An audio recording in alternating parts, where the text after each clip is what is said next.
just been out to Joanne Baird, who's Professor of Educational Assessment at Oxford University. She's also an advisor to Ofqual and its Scottish equivalent, that's the Scottish Qualifications Authority. Good afternoon to you. Good afternoon. I don't want to second guess what the government may be doing. I suspect they probably can't even at this stage. But if there is a change, as we've seen in Scotland and in Northern Ireland and England, this is going to cause a huge headache for universities, isn't it? Yeah, I think this will be very difficult for universities to manage. I think some systemic thinking is needed here, bringing the universities in and consulting them about how long they're going to need to address this. Let's not forget that this year there are major health and safety considerations to having large groups of students coming into universities and into towns. So I think the government does need to be consulting with universities on this. Here we are in the middle of August. You're an advisor to Ofqual. They've had months to think about this. Well, why are we where we are now?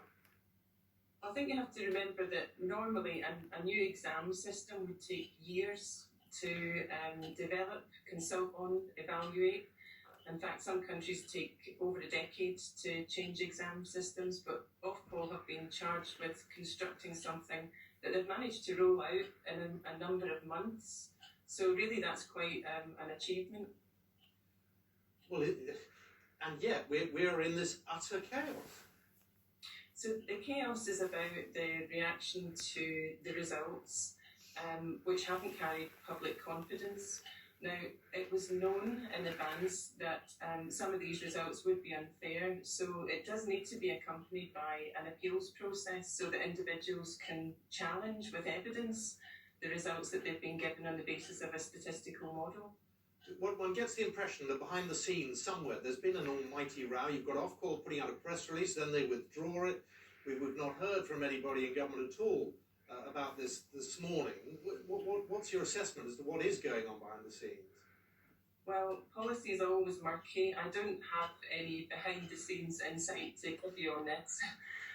I do suspect there'll be some robust exchanges between Ofqual and the government as they try to come to a solution in the interests of all of the candidates who've taken their exams this year. And let's face it, these results will stick with these young people throughout their lives. It's incredibly important to get this right. But isn't it too late for many of them already? Because many have gone through clearing, many have been told they can't get the places that they wanted. Their lives have already been affected permanently.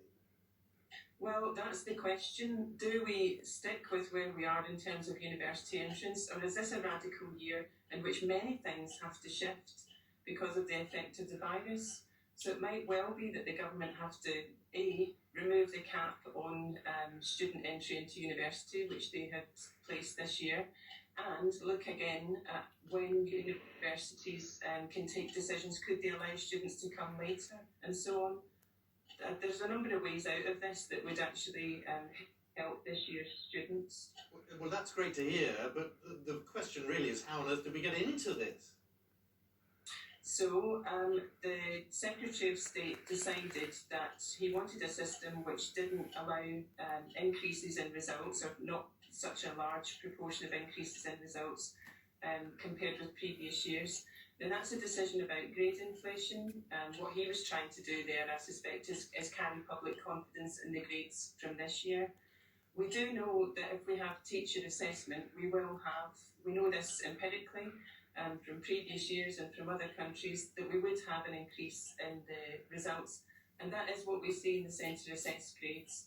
So the results at grade A, for example, would go up from 25% last year to something like 38% this year.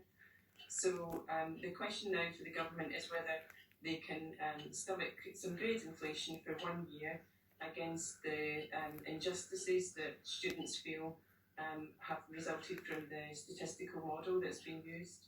Yeah, you're Professor of Educational Assessment at Oxford University. How would you grade the government on their performance so far on this? Unfortunately, I'm not a professor of politics, so I'm not dishing out grades for this, but I think this was always going to be difficult, and it really needs political leadership now to lay the path forward so that we get an open appeals system for students so that they can challenge not only the grades that they've been given now, but the teacher assessments that they've been given, because there will be injustices there. some of them which may be simply administrative errors, but it's important that pupils as well as schools can appeal the results.